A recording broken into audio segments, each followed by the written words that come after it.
अस्सलाम वालेकुम friends, welcome back to top smarties drama serial Tauba. सदीकी जेल से आ तो गया, मगर अभी भी उसके दिल पर एक बोझ सा है, क्योंकि उसकी इज्जत की तो धज्जियां उड़ा कर रख दी शानी ने। एक मोहल्ले में इतनी इज्जत थी उसकी, सब इतने प्यार और मोहब्बत से बुलाते थे, इतनी इज्जत करते थे, मगर अब वही लोग अजीब सी निगाहों से देखते हैं। ये बात सदीकी बर्दाश्त नहीं कर पा रहा। लोग समझते हैं कि शायद सदीकी ने वाकई ही चोरी की है, जबकि सारे मोहल्ले वाले जानते हैं सदीकी को, फिर भी पता नहीं ऐसा क्यों कर रहे हैं। यही बात अंदर ही अंदर सदीकी को खाई जा रही है। और आज सारिम आकर माफ़ी मांगता है अनमोल से और कहता है कि मुझसे शादी कर लो, जबकि अनमोल कहती है कि मैं वो सब कुछ नहीं भूल पा रही। जब तुम्हें मेरा साथ देना चाहिए था तब तो तुम चले गए, मैं ऐसे इंसान से कैसे शादी कर सकती हूँ। तुमने मेरे करैक्टर को दागदार करके रख दिया। लोग अजीब नज़रों से मुझे देखते हैं, अजीब अजीब सवाल करते हैं मोहल्ले वाले। जिस पर कहना था सारिम का, तो मेरा साथ भी तो यही हो रहा है ना। अगर तुम्हारी इज्जत खराब हुई है तो मेरी भी तो हुई है। जिस पर अनमोल का कहना था कि मर्द को इन चीज़ों से फ़र्क नहीं पड़ता, मगर औरत की पूरी ज़िंदगी तबाह हो जाती है, जैसे कि अब हो रही है।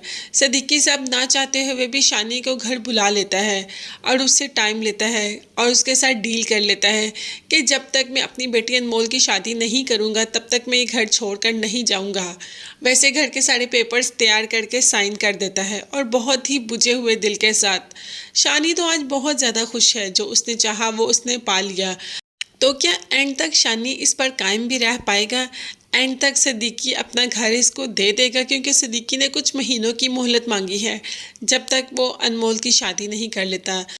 मगर हमें तो लगता है कि इसी अरसे में शानी को अनमोल से ही मोहब्बत हो जाएगी और शानी की शादी अनमोल से ही हो जाएगी, क्योंकि शादी सारिम से तो करना नहीं चाहती अनमोल, और सारिम चाहता है। मगर देखते हैं कि सारिम की माँ इस रिश्ते के लिए मानती है या नहीं मानती।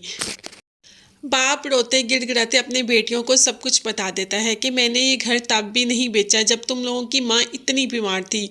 तुम लोगों की माँ ने मुझे ये घर बेचने नहीं दिया। वो जानती थी कि मुझे इस घर से कितनी लगाव और मोहब्बत है, मगर अब क्या कर सकता हूँ। शानी ने इतना तंग कर दिया, बेटियों का साथ है, ऐसे तो नहीं छोड़कर जा सकता। तुम लोगों को मैं ऐसे नहीं कर सकता, तुम लोगों पर मैं कोई भी आंच बर्दाश्त नहीं कर सकता, इसीलिए मुझे ये घर बेचना पड़ा। मगर शानी से कुछ अरसे का टाइम लिया है अनमोल की शादी तक का। जब अनमोल की शादी होगी फिर हम ये घर छोड़कर चले जाएंगे। वहाँ सदीकी साहब ने बात कर ही ली अपनी बहन से अनमोल की शादी की, मगर बहन ने इस तरीके का जवाब दिया कि हमें उम्मीद ही नहीं थी। उसने तो सीधा मुंह पर इनकार कर दिया और कहा, देखो सदीकी, मैं तुम्हें किसी भी लालच में रखना नहीं चाहती, या मैं तुम्हें किसी भी धोखे में रखना नहीं चाहती। मैं सारिम की शादी कभी भी अनमोल के साथ नहीं करूँगी। तुम अपने दिल से ये बात निकाल दो। तो अब क्या करेगा सदीकी, क्योंकि वो तो जुबान दे चुका है शानी को कि जब तक अनमोल की शादी नहीं होगी घर नहीं छोड़ेगा और जल्द ही अनमोल की शादी कर लेगा। वहाँ सारिम माँ की इस बात से बहुत ज़्यादा नाखुश है, मगर माँ को इस बात से फ़र्क ही नहीं पड़ रहा। हालांकि ज़िंदगी तो सारिम ने गुजारनी है, पता नहीं माँ इस बात पर क्यों डटी है। तो अब बाप कहाँ करेगा शादी अनमोल की, कि इतनी जल्दी अनमोल का कोई अच्छा रिश्ता मिल पाएगा? मिलने को हो, खुदा की रजामंदी हो, तो एक सेकंड भी नहीं लगता। फिलहाल हम देखते हैं कि अनमोल के लिए कौन सा शहजादा अर्श से आता है। तब तक के लिए मेरे चैनल को ज़रूर सब्सक्राइब कीजिएगा, साथ ही साथ बेल आइकॉन का नोटिफिकेशन ज़रूर प्रेस कर दें, ताकि मेरी हर नई आने वाली वीडियो आप तक बआसानी पहुंच सके। अपना बहुत ज़्यादा ख्याल रखिएगा, अपनी कीमती दुआ में मुझे और मेरी फैमिली को भी याद रखिएगा। नेक्स्ट वीडियोज़ तक के लिए अल्लाह हाफिज़, bye bye and take care.